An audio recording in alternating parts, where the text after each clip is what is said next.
and what makes it inordinary or not ordinary is the dot that you're actually seeing in the slide, right? And so these are actually experiences, or this actually presupposes that we see normally something that's not good. We see in normal that is actually what is not positive. And for every circumstances, for every things that actually happen to us, there's positive and negative, right? So where do we put our lens more often than not? But I think more often than not we actually go to the negative side, right? But when we choose the positive, what is actually inherent is I need to have positive thoughts first and foremost to come up with a feeling that is positive. And remember, as mentioned earlier, the seed of positive feelings would be positive thoughts. And so if you don't have those positive thoughts in your mind, definitely you'll have sorrowful or unhappy unhappy feelings. And so we have a choice, and we are actually master creators. Regardless of the circumstances that we have in our mind, we have the free will. We have the choice whether to look at it positively or negatively, because at the end of the day, we are the creators of our feelings. It's not per se that's what's happening to us, but how we respond to these things which matters. So it is not what's outside, but what's actually we do inside that matters. So what is happening outside is actually just neutral. Our mind is the one that gives colors to it, whether it's positive or negative. And so if the mind is replete with positivity, then by choice, I can be able to generate a positive feeling because of that. So this gives us a very powerful belief that actually no one can make us unhappy without our consent. At the end of the day, we are responsible for our feelings. And since everything that is outside is actually neutral, our perception, our mindset colors whether that thing is positive or negative. And when we have that perception, this perception eventually will create our own reality. There's also this story about Michelangelo, when he was actually going to Sistine Chapel, and as we are well aware of, he was instrumental in painting the Sistine Chapel. And the story goes that he met three laborers while he was on his way to the Sistine Chapel. And he asked the first laborer, "What are you doing? Why are you working?" And the first laborer said to him, "I need a job. And simply because I need a job, I have to accept this toil." And so it is. And so when he reached out to the second laborer, and he asked the same question, and of course, when he asked, "Why are you working? Why are you here?" This second laborer told him, "Well, I need to do this for my family. I need to be able to work so that I have something to feed for my family." But when he approached and reached out to the third laborer, Michelangelo asked the same question. And you know what the third laborer told him? "I am making a place or creating a cathedral to glorify God." So you have the same role, the same job, but three different perceptions. Who do you think will have the better motivation? Who do you think will have the enthusiasm to go day by day to pursue the task? Definitely, it's the third person, right? Because his mindset is something greater and grander. And this intention drives his motivation to do that. So we may be toiling, we may be doing the ordinary task, but what's the difference actually is how we think. What is the quality of our thoughts in doing this task? And this actually gives us the drive and the motivation. And as we go on with this session, we will learn that whatever I give out in the form of my thought in the form of my awareness to nature is actually going back to me. And since thought is an energy, what actually I give out definitely gets back to me, whether I like it or not. And so, as mentioned earlier, I have to be very careful of my thoughts, because at the end of the day, my thoughts will determine my experiences and my feelings. And Frank Outlaw said, watch your thoughts, they become words. Watch your words, they become actions. Watch your actions, they become habits. Watch your habits, they become your character. And watch your character, because ultimately, this becomes your destiny. And so, the seed of destiny is a single thought. So if we would want to create, let's say, for example, a beautiful life, a bright destiny for our life, we just have to have a, building blocks of positivity, of positive thoughts every day, in order for us to create that very positive destiny as well. I'd like to point out also that, well, when we choose to be positive, it's not just sort of creating or building castles in the air, because we just would like to be hallucinating, or we just would like to run away from reality. But positive thinking is actually just understanding that my self-limiting beliefs will not affect the best version of me. So in other words, I do not let these limitations to fulfill what I can be able to optimally do. And it's actually being positive, and not just thinking of or creating castles out of thin air, or actually denying the realities of life. But basically, positive thinking is understanding whatever self-limiting beliefs I may have, so that these may not impede in the best in the creation of the best version of ourselves. So basically, our thoughts are very, very powerful.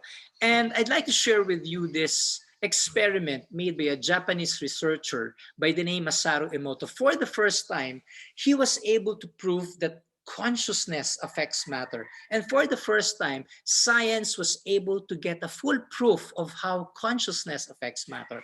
So it was Masaru Emoto who experimented on a glass of water. What he did was he got a glass of water. He meditated on that glass of water. He actually poured onto this water, well, literally all his positivity, all the good things that happened to him, and he sort of invoke all the good things that happened, and then sort of offered that to water. And you know what he did? He froze this water and examined this water under a very powerful electron microscope, and he found out eventually that according to his thoughts, water crystals were formed. And so when he had all these very beautiful thoughts, very positive thoughts, he created very beautiful hexagonal shaped water crystals. So for the first time in the history of science, there's now a proof that thoughts can create something good, like in this case, no, beautiful hexahedron shaped water crystals. He actually experimented, on the other hand, pouring all his negative experiences in the same water, and all his negative emotions. So he froze the same water, and again, under a very powerful microscope, he found out that according to his thoughts, and this time all his negative thoughts, he found out that, you know, the water crystals dissipated, which means all the sides somehow were deformed. And he now found out that according to the quality of thoughts, we can form water crystals. And if we're positive, water crystals will be formed. And if we're negative, water crystals will not be formed. And so this is for the first time, science is able to photograph these water crystals. And surprisingly, when he even thought very negatively, like, I will kill you, papatayin kita. Accordingly, the water crystals form into something like, I don't know if you can see this slide, the last photograph. There's this person parang holding a gun with two limbs, or maybe not a gun, but an arrow parang aiming and ready to kill, no? So accordingly, he found out that thoughts would actually do this to water. And do you know that we're actually doing the same with our body? Because thoughts originate from the mind, and that body has about 60 to 70% water. Imagine what the impact of our thoughts are with our body.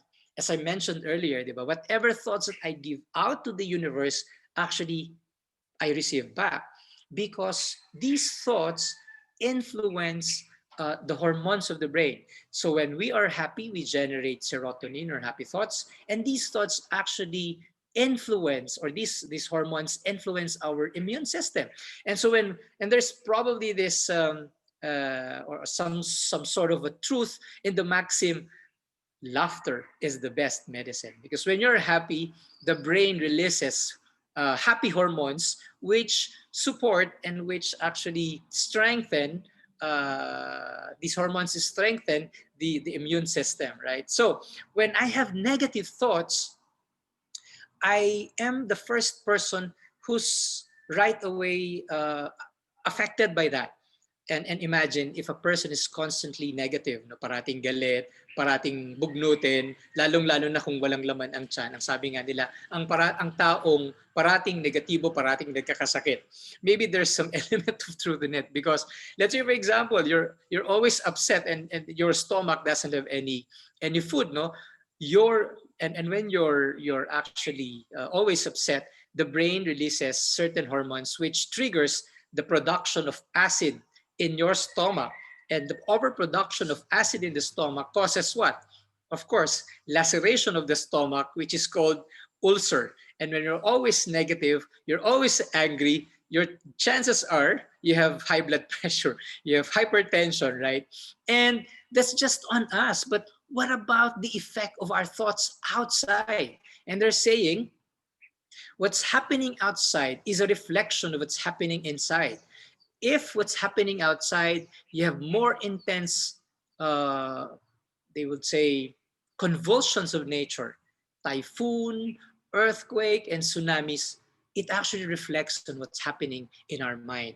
And as mentioned earlier, what we give out, we get back. And perhaps this is now the reason why we have more intense calamities, because of the intensity of negativity in our mind. Accordingly, we're getting the intensity of these convulsions of nature. And perhaps even in fact, in one of the study, we can be able to create or neutralize what's happening outside by mere 1% of the square of this of world population, which means we can be able to transform the world by a mere the square root of 1%. Or maybe what we need to do now is actually to promote positivity and good thoughts, no? So that at the end we can be able to influence matter, and so the convulsions of this nature could be minimized. And we'll have a lot of realizations about the power of the mind in this afternoon session. Okay, so as mentioned earlier, there's a huge impact of our thoughts to our body, because the body itself is made of 60%. What about our brain, right? And so the brain is actually the seat of where the actions are, where most of the thinking process are actually happening, and it is actually being triggered by the thoughts, and correspondingly the electrical impulses in the brain eventually affect our our our our system, whether it's digestive, excretory, and whatnot. And so we go now to the second G, and understanding that our thoughts would really have impact in the way we feel. And again, if we always generate negative thoughts, negative feelings, negative emotions, we will also be generating. And so when we have positive thoughts, accordingly, we will be able to generate positive feelings and positive emotions as well. The second G, which I'd like to share with you, is going beyond the mundane. And so what does this mean? Going beyond the mundane simply means that I am not caught up with what's happening to me. And rather than being caught up with the external, I probably need to go within.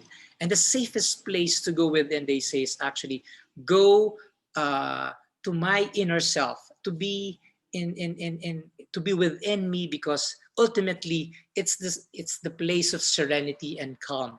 And going beyond the mundane simply means that I make use of my mind as my refuge. And as mentioned earlier, our mind is a very potent way for us to be able to um, uh, generate positive feelings or negative feelings. And in this case, being in the eye of the storm, meaning I can go within myself so that I am able to tap my inner resources. There's this story about a princess um, who actually lost a necklace. And the story goes that he summoned her entire kingdom looking for her neck for missing necklace. And a couple of days or even weeks went by, but they actually didn't find the necklace. And one day the princess just went in front of the mirror, and lo and behold, she actually discovered that the necklace was all along around her neck. And so this analogy gives us the understanding that what we actually need is actually within ourselves. And so what we're actually looking for outside are actually within ourselves. And later on, I will be sharing how we're all able to tap all these inner resources so that we can be able to make use of them in the instances where we need these inner resources most. And part of going within, go part of moving from what is actually happening within the surroundings is being detached, or I would say detached involvement or involved detachment. And just like a bird, no, you're up there in the situation, you're not caught up in the circumstances of down below.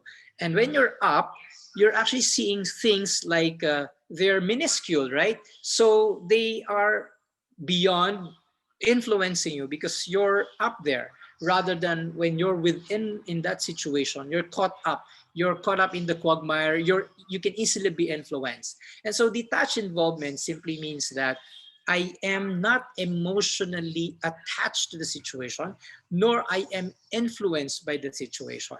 And so it's easier said than done, but there is a way, there's a process for which we can be able to nurture this feeling of detachment. It's not physically absenting myself from the situation, but detaching myself emotionally so that I can maintain the level of my happiness. And I am not able to be influenced by anything external, more so if this external is something negative. And so from the first two G's, we would realize that my experience is actually dependent on the quality of my thoughts. And I've mentioned earlier that there's a way for us to be able to tap the inner resources, just like the parable of the princess. No, she was searching for everywhere, but all along, what she has been searching was actually within her or in her. In the same manner that we've been searching outside for us to have happiness. We've been searching for anything external. Kaya nga dumami na siguro ng mga spa, no? We thought all the while. And actually, it's an indication that people are so stressed out and unhappy because of the proliferation or mushrooming of the spas. And it's somehow, these spas, definitely, massages help. But at the end of the day, we would want to be happy constantly, right? And I'd like to share with you a technology which is espoused by Brahma Kumaris. And then this is actually meditation. And meditation really helps for us to be able to tap that reservoir of power so that we can have constant stream of positive thoughts. And how do we go? How do we do about it? Well, we have defined meditation as a powerful tool for transforming negative thoughts to positive, pure thoughts. It is a potent way of emerging the positive qualities and powers within us.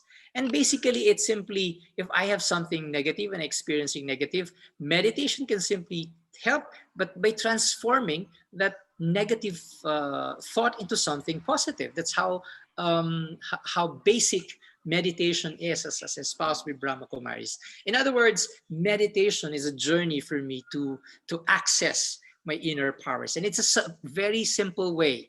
And Brahma Kumaris calls it Raja Yoga meditation, where I can be able to easily switch a negative thought into a positive thought. And I'd like to take this opportunity now to let us experience meditation. And so for Brahma Kumaris, meditation is actually simply open-eyed, because we would want to be aware of this consciousness while we are in terra firma, so to speak, where we are actually doing the actions. And so when we are very conscious of these thoughts, these allow me to be detached from, let's say, negativity of the situation and emerge feelings of positivity. And so maybe at this point, I'd like to request everyone to be in a still position and allow us to experience meditation at this point. So I'll be just having some meditation commentary. And with these thoughts, I just would like to lead and guide you into these thoughts and immerse yourself in the feelings with these thoughts. And so whether you have an open eye or closed eye for this meditation, just make yourself very, very comfortable and feeling relaxed. And just imagine a white screen in your mind. And whatever thoughts that you would have at the moment, gently set them in one corner of the mind as we immerse ourselves with these positive, pure thoughts.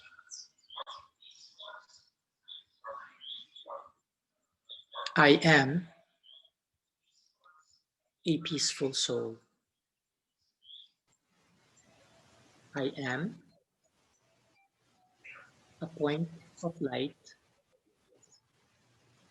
situated in the middle of my forehead. Let me feel my presence as a point of light between my eyes in the middle of the forehead. The needs of life's circumstances and adverse situations, I am calm, I am cool, stable, unshakable. I am a peaceful being of light, self-aware, luminous, radiant, powerful. Let me take this opportunity to experience this eternal truth, even for this brief moment. Let me feel this point of light in the middle of my thought. This is the seat of the soul. This is the place where I, the soul, reside in the body.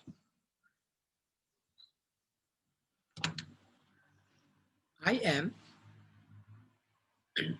a positive, powerful being of light. I choose to think positively.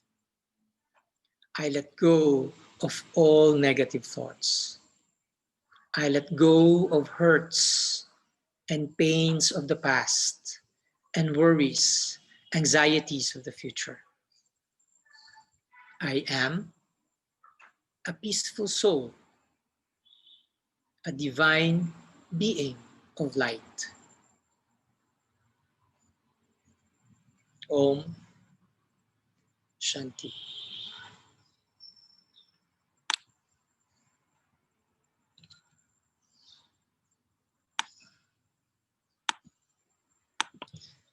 So that's actually how easy Raja Yoga is. It simply is transitioning my mind from ordinary thoughts to something positive. You don't need any mantra, you don't need any object, and you can easily do it when the eyes are even open. And so this is what Raja Yoga is all about.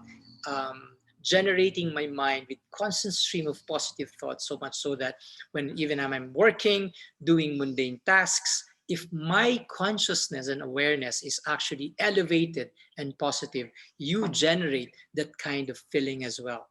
And again, later on, we will have a little postulation that what I give out actually to universe, whether I like it or not, it will come back to me. The third G that we have for this afternoon, remember we have 6 Gs, right? Is gratitude. And they say that a person who has a lot of gratitude is actually someone who is full, because definitely you will not be content. You will not be happy where you are now if you're not full, right? So basically, yes, gratitude gives a feeling of fullness. It can be analogically compared to something like a bottle with full of water. Remember, uh, when we shake, let's say for example, that bottle on top of a table, and if it is full, it's not easy that the bottle will actually fall down. But if it's empty, and when you move the table, definitely it will just easily fall down. And in the same manner, a person who's replete with gratitude is actually immovable, and I would say also unshakable, because he has so much fullness that he doesn't need anything extra. So he's always full, and whatever things that he sees outside, he's unrattled, he's uninfluenced. And so even in our moments of sorrow, maybe, or when we feel like so downtrodden, maybe we just would want to have a list of things we are happy about, we are grateful about, so that we change also that negative emotions. And so, as mentioned earlier, I requested you for, for a pen and a paper, maybe at this point, just for a minute or two, whilst this session is ongoing, just remember the things that you were satisfied and happy about. And then you may want to jot this down on that piece of paper, so much so that when you feel like down, these are your uppers, not downers, because these are the things that you are grateful for. And sabi nga natin, no, where the mind goes, energy flows. And so if my mind dwells on something which I have and I am grateful for, the feelings will change. And so come up with your list of maybe top 10 or top 20 things that you are grateful for. Create this gratitude journal and go back to them, and simmer yourself, immerse yourself into this gratitude journal to change whatever negative feelings that you may have. Again, when you start each day, when you are grateful, it is invoking that day to give back to you something that is good as well. Because when again you're full, you do not take anything extra, you do not get, you do not amass.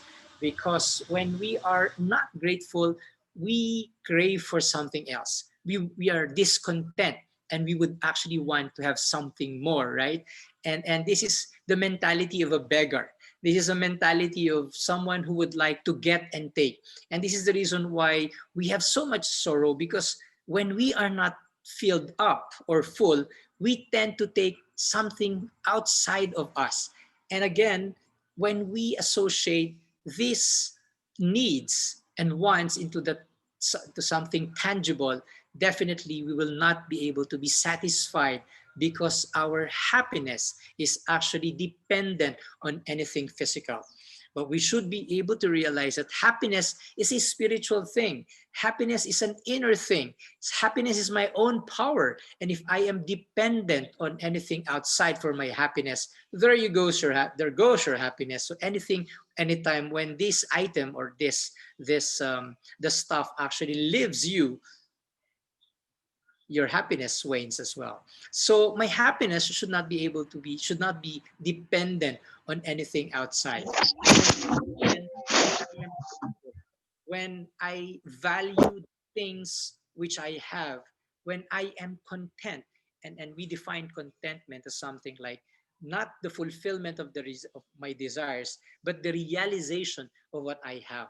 When I am grateful to the things which I have, I am feeling full, I am desireless, and therefore that's the time that I actually give out. But when my bottle is empty, I take. I take love. I take respect. I take recognition. I take praise. And it's a demand that remains unfulfilled because I am not feeling filled up, and therefore I take from external. But when I realize that what I actually am needing are all within me, just like Francis earlier. And the only way to fill in is actually to empower the mind through meditation, um, to make use of meditation as a way to increase my positive feelings, to emerge within me my powers, to be resilient, to be detached, to be able to cope with what's happening outside. Then I would say that it's a simple way, it's the easiest way to be very, very happy. And so later on, we'll further discuss how to have this constant replenishment of our positivity, because there will come a time that this positivity will also wane. But there's just a constant source of positivity so that we can be able to constantly connect with this positive source, and we get the replenishment of positivity that we need. Moving on to another G, we have the first G as generating positive thoughts. The second G is going beyond the mundane. The third G is offering gratitude. The fourth G is giving and receiving, which is actually the result of a mind that is grateful for everything. You cannot give what you don't have. And if you actually have something that's actually lacking, you cannot give that. And so by the design of the universe, you can get only what you give. And so when we are giving out, when we feel like we're doing positive karma, diba, we tend to be very happy. And I've learned of and I've heard of many people who are in their own way helping people who have been uh, who have become jobless because of the current pandemic, um, and in whatever way they can, maybe just one face mask or just 1 kilo of rice, or maybe just whatever that they have. The act of giving makes them happy, and it's positive karma. As I mentioned earlier, whatever you give out, if you give it with sincerity and love, it is something that goes back to you. Again, you cannot actually give out one thing that you don't have, but there's a way for us to have this replenishment. There's a way for us to have this so that we can constantly give. I may be unhappy at the moment, and I know of many people who are unhappy because they're so miserly in life. They have been trying to acquire, and maybe that act of acquisition because of negative karma is causing them unhappiness and sorrow. And so maybe there's just one way for us to address this sorrow by being able to just give, you know, and then it's not necessarily tangible. We can actually give by a simple positive thought about the person, by even smiling, by being happy with our countenance, right? So it's not necessary that when you actually give, you give out, which is actually something tangible, but it's something that you can actually give by the power of your mind. You can actually give with good wishes. You can actually even give pure feelings. And again, these are all energy. When we give out, definitely we get back. One thing that I'd like to share also about giving is not just only to give sorrow, but to take sorrow as well. We're so guilty about, about accepting sorrow, no? But when we have decided that we have the capacity not to accept the sorrow of other people, then that's the beginning of enlightenment. And I would say that's the beginning of our own happiness, because you have a choice. Aside from saying earlier that we are master creators of our thoughts, we have the choice to accept what other people are giving us.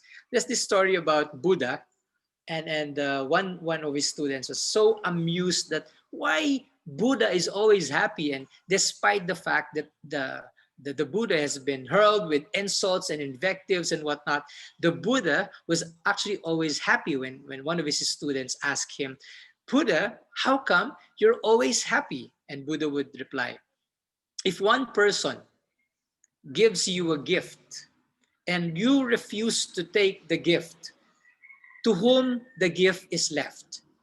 Of course, to the person who's actually giving to you, right? In the same manner that when people or situation gives you sorrow, you have the choice whether to accept that sorrow or not. And so happy people know that there's a boundary of taking or accepting sorrow. They can be able to be detached even if situation gives them happiness, because if situations give you happiness and you're excited and you're influenced, what more for situations that give you sorrow, right? So I need to be able to detach myself from things, whether they're giving me happiness or they're giving me sorrow. I need to be neutral. I need to be detached, because anything can actually sway my emotions. And so if one thing sways my emotion, uh, more so if this experience is positive or happy, in the same manner that I can be swayed also or hijacked by experiences when these things are giving me sorrow or unhappiness. And so I have a choice.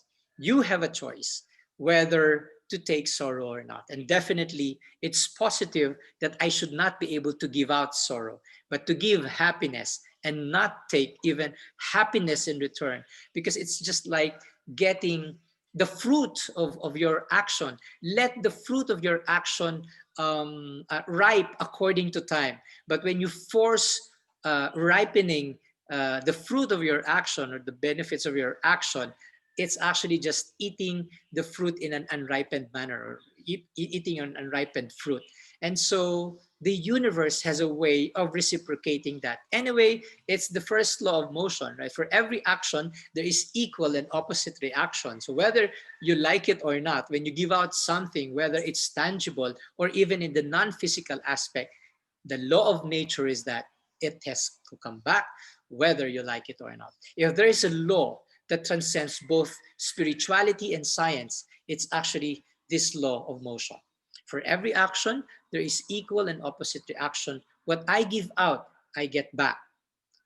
So even in the Christian tradition, no, uh, uh, you get what you actually receive, what you receive, what you actually give.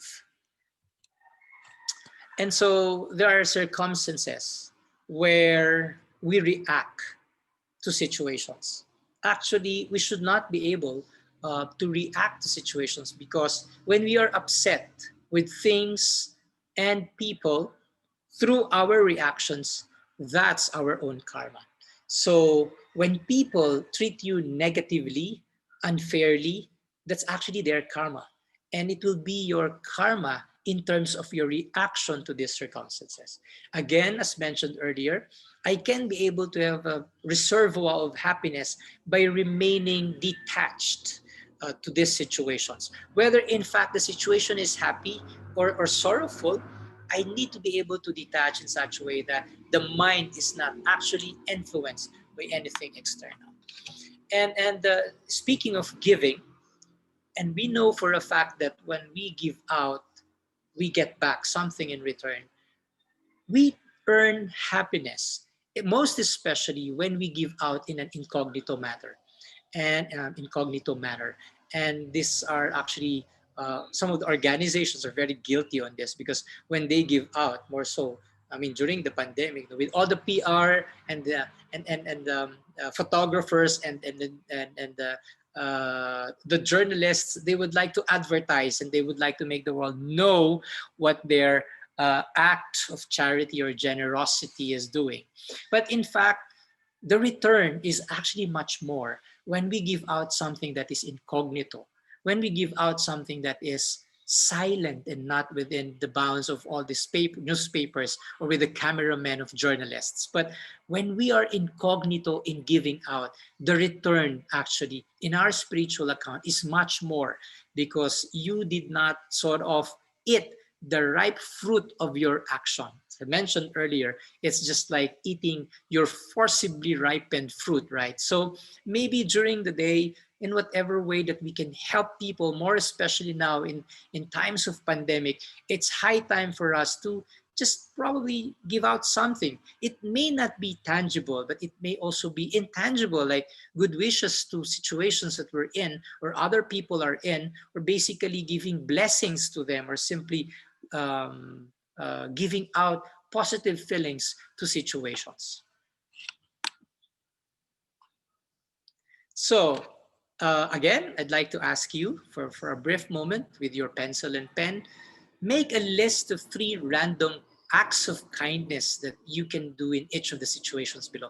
And we can do a lot, right? Maybe at your job, like in my case now, we know for a fact that there are COVID cases in our offices, but we just give and empower these employees who have actually contracted COVID with some positive thought. Well, we exercise what we call as traffic control in our organization, that we pause every 10:30 and 2:30 every day, and we just imagine a white light within our space of comfort, and make sure that this white light is a force field that no virus, no COVID-19 can penetrate, and maybe even bring that power of light to our respective homes, so that we influence also the languid or negative energy, if there may be, in our respective houses or homes, right? And also in our moments of silence in the office during these times, we give that positive thought, that light and love to our co-employees who have actually contracted COVID. So maybe it's not necessarily tangible, but again, looking at the power of thoughts, imagine the impact that this person will receive when we have that collective power of consciousness of offering something positive. And surprisingly, we've been hearing in just a week's time, some of these employees also are recovering. And so again, these are some experiences of how the powerful thought taken collectively together can help also ease a person's suffering. And so at this point, maybe I'd like to ask you, just write down 3 thoughts that you would like to have, to exercise these random acts of kindness, maybe at your job, while moving along in the mall, or just probably walking on the street. As I mentioned earlier, it's not necessary that you give out something tangible. Again, giving can be in the form of thoughts too. And perhaps one good service that we can do, and this is also positive karma, is just giving out positive thoughts to nature. And we've witnessed never in our history the more intense calamities now. We have earthquakes in intensity 6 and 7 and 8, 9 even. We have typhoon, not only in typhoon whose strength is in 2, 3, 4, but even the worst typhoons have actually landed, more particularly in the Philippines. And I think the strongest typhoon that ever hit landfall was the one in Tacloban. Yolanda, or Typhoon Haiyan, was the strongest registered typhoon. And I remember one of our dear sisters in Brahma Kumaris went there to actually offer good wishes and positive feelings, and realizing that there were thousands of souls who actually perished um, during that Yolanda typhoon. So maybe when we wake up in the morning, the first thought that we have is to bless people, to actually give good wishes to those who are suffering from COVID. And more so now that we have passed more than 300,000 cases, no? Just a feeling of giving out something positive for them so that they can be able to move from their feelings of sorrow, from their feelings of uneasiness, and not only for them, but for those, their loved ones, actually, who are suffering because they cannot even come closer to them because of social distancing. It's something that we can offer, and imagine if we can do it very, very collectively.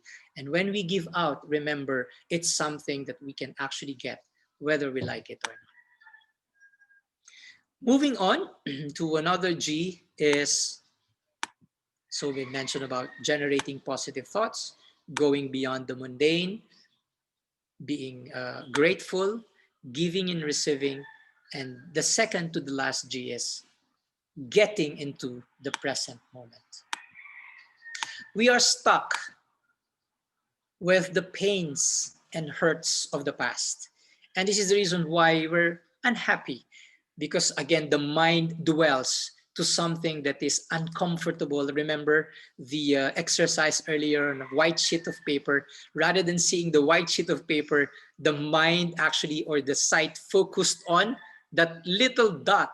You have a huge white clean sheet of paper, but the mind initially focused on that very small dot, right? In the same manner, despite the fact that we've experienced all the good things about one person or a situation, if this person has caused us just one trouble, one sorrow, we magnify, we amplify that situation. And it seems like we're hijacked, our life is hijacked, more particularly by the pain and sorrow and hurt that we receive from this person, and not realizing that even this person probably has given us a lot, but the mind really dwells on something that's actually negative.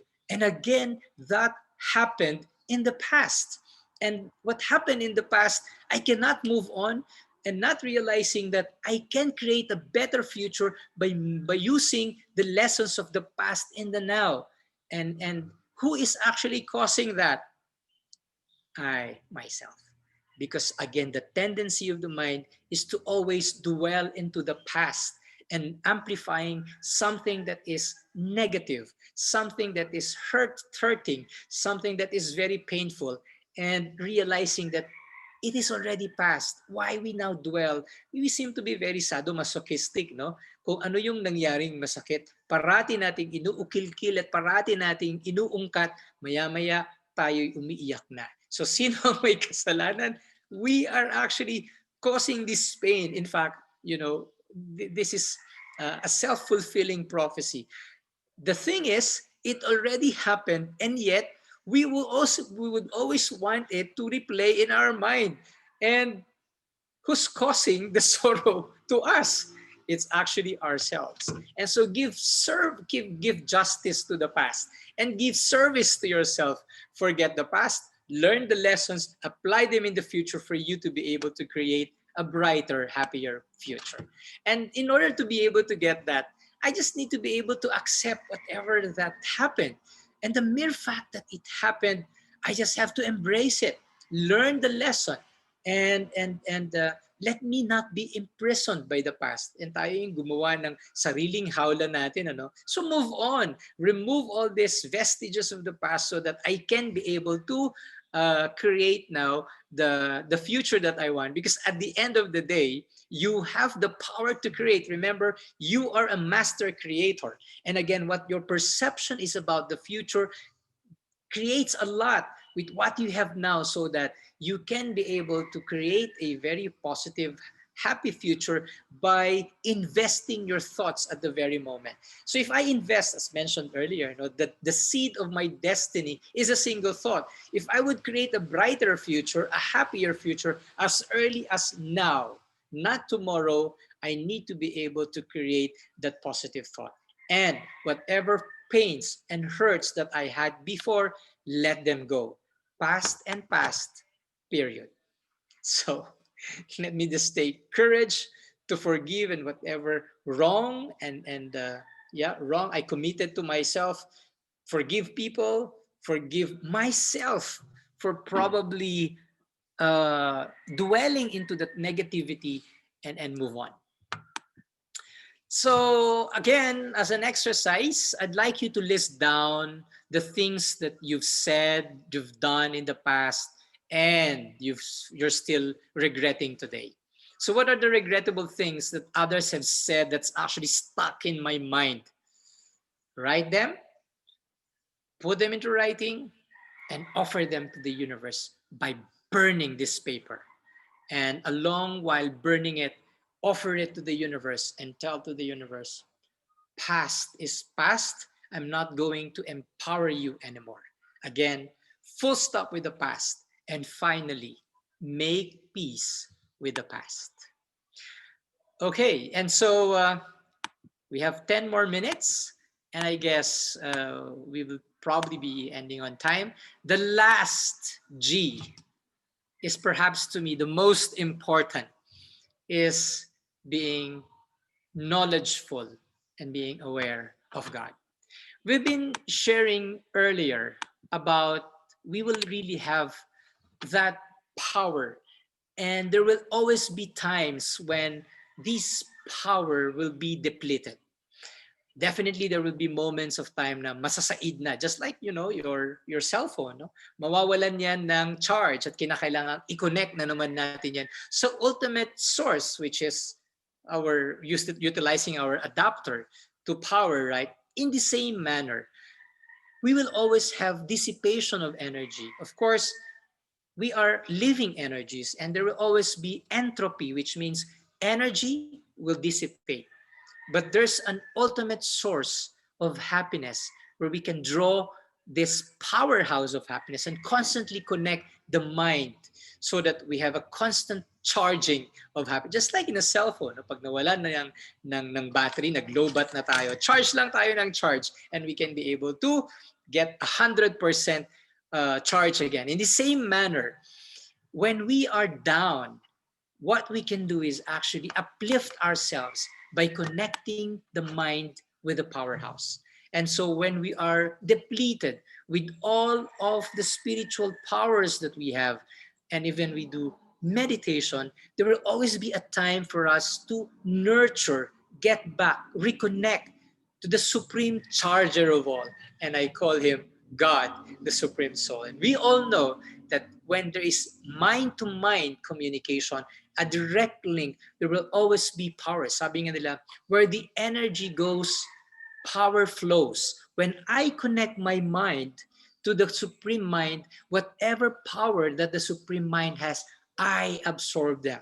And so we are now given this opportunity of this technology called Raja Yoga meditation, of connecting our mind to the Supreme Mind, but only if you are in the right frequency. Sabi nga natin, FM and AM.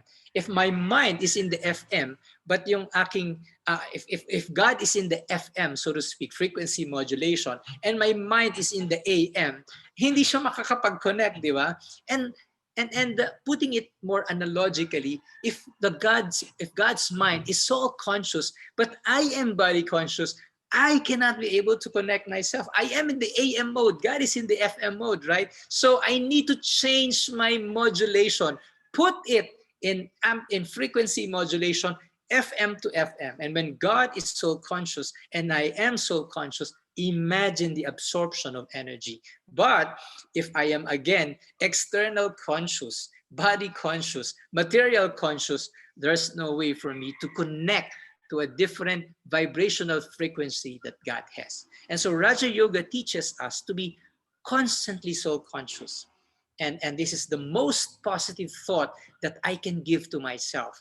And if I am constantly in that mode of thinking and with God in that constant mode of thinking, I can be able to generate that power.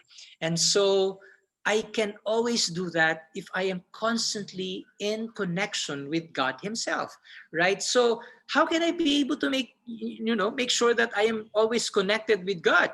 Of course, I need to create relationships. So in a manner that I would want to always to be with God, I need to establish that kind of relationship. So God can be anyone else, but these are the traditional relationships, no parent, teacher, friend. But do you know that there are very creative ways where you can even connect with God or establish a relationship with God with?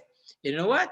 In my case, would you believe that God is my innovator, my chief strategist, my coach, my laundryman, my alchemist, my magician? So you can come out with whatever relationship that you would want to have with God. And with this kind of relationship, every moment will just be very, very light and happy because you can experiment. God can be your child, God can be your heir. And when we are in the same level of connection, I tell you, you'll be able to overcome circumstances.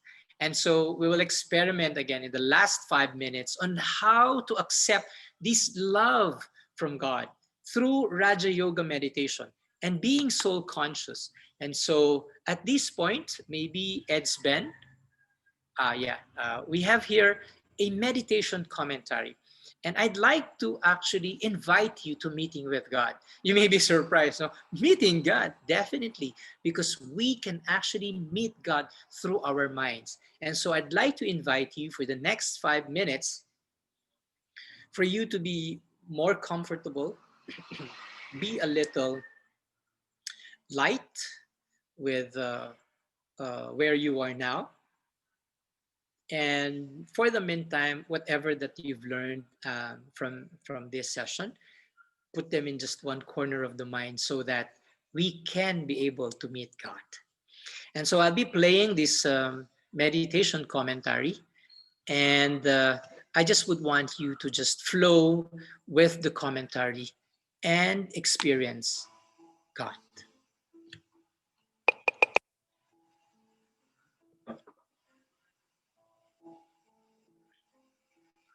We are living in times of a wonderful awakening. And those of us who have been called onto the spiritual path are finding that our purpose in this life is to remember who we truly are, and to take the journey back to a life that's filled with that remembrance. Begin this journey now by allowing yourself to take the first step of meditation. Forget everything of the world. Forget your story, forget your history, forget the dramas that surround you. Just forget it. Let it all go and leave the shore of the world. Allow yourself to enter into a space of peace.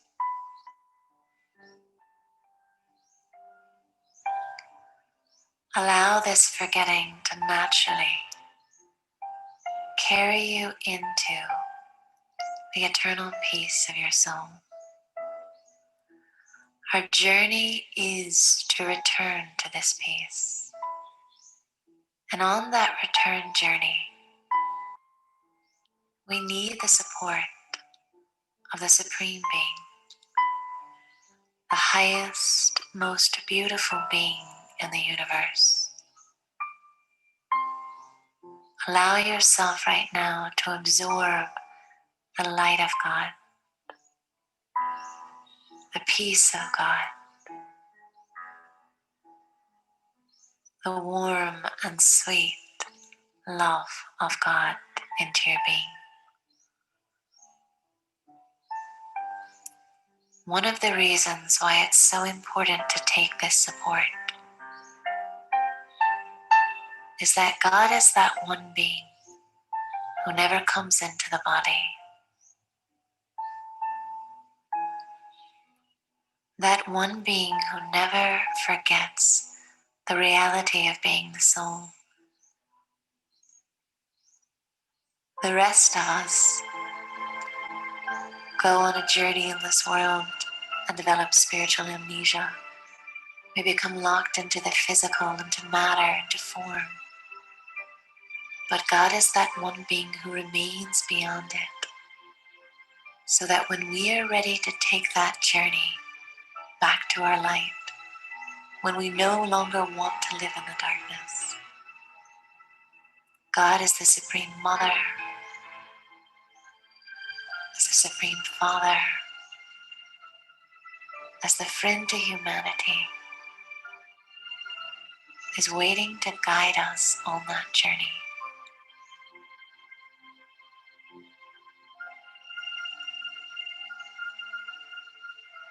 Allow yourself to sit in this light of God,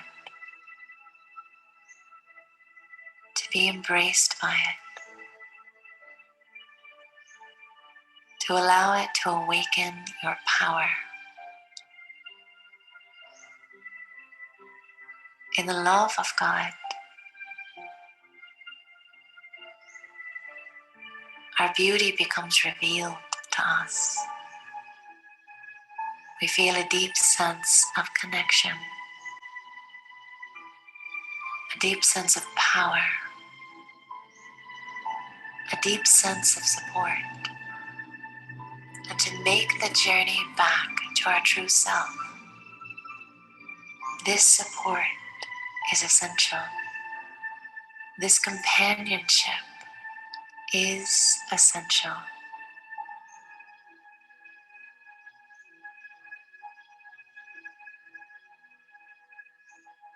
Many people, when they have near-death experiences, experience this warm light of love, the Supreme Being who knows them better than anyone on the planet.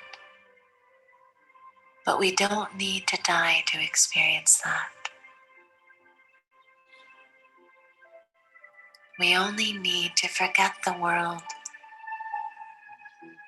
temporarily in our meditations, to let it all go as we allow ourselves to enter into peace, to enter into the heart of the most beautiful being in the universe. And all you have to do is rest in this light. Allow yourself to be rejuvenated by this light. Allow yourself to be absorbed in the pure, powerful energy of this light. All of humanity is on the return journey to remembrance. But in order to bring this light back into the world, it helps to have the companionship of God, the experience of God. In God's light, our own beauty and eternal goodness awakens, so that we can return to the world to light it up with joy, with power, and with radiance.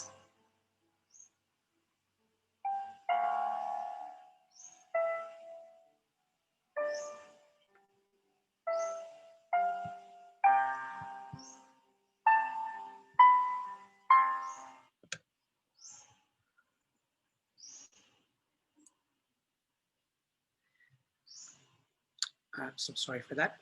I'm just caught up with that love of God that you can actually get when you are in that remembrance of God.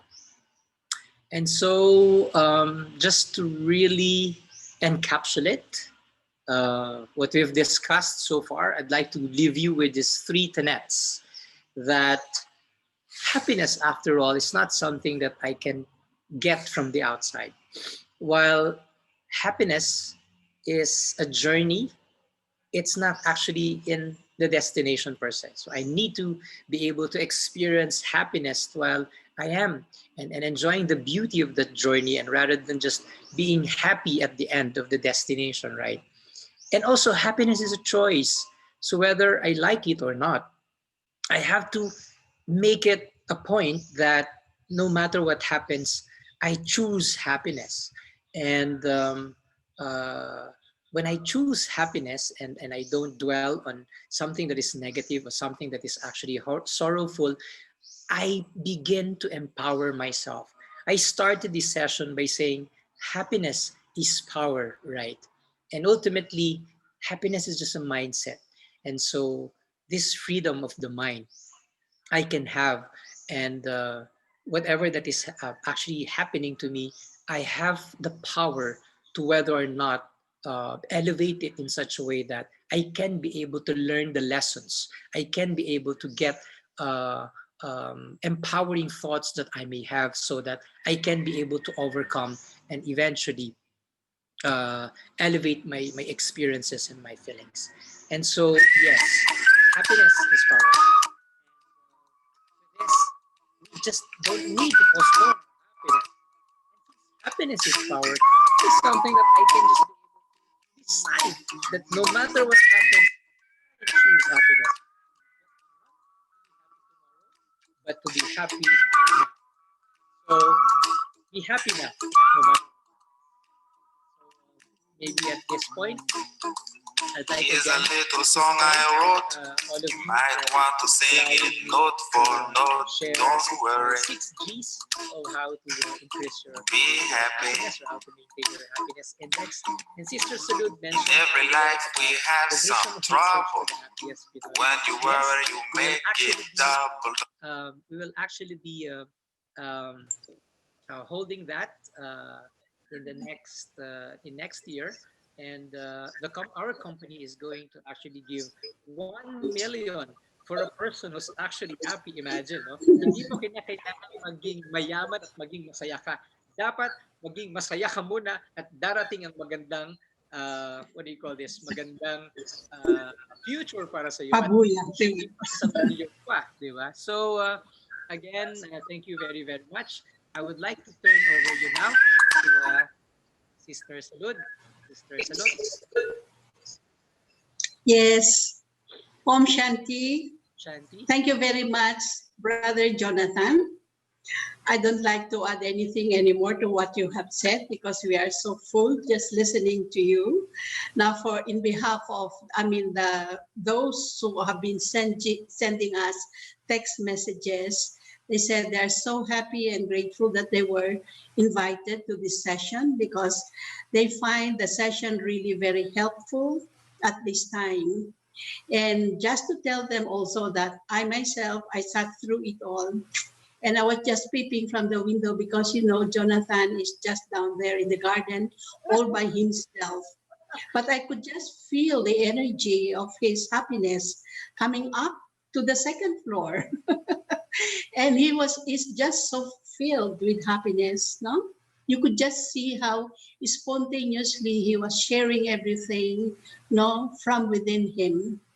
And I do believe what all of us would say, whenever Jonathan comes in, he lights up the whole atmosphere. There is no dull moment, whether we are in silence, eating together, sitting down in yoga together, or just having chit chat together. You could see, you could feel, he really exudes that contentment, that happiness, because he is so contented with his life. Naturally, that happiness also is radiated because of this contentment. He has found himself. He has found his God. So thank you very much, Brother Jonathan, for the beautiful sharing, very inspiring for all of us. And we hope that all those who have been with us, 30 of them actually, and there were some technical problems in the beginning, but we are assuring you this was recorded and we will play it in our CSL FB. You just replay again and then go namnamin ninyo, you relish every word, the tip, the 6 G's that he shared with you. It came from him. Didn't say anything. Actually, he came to the center, to the retreat center yesterday morning as early as he could make it.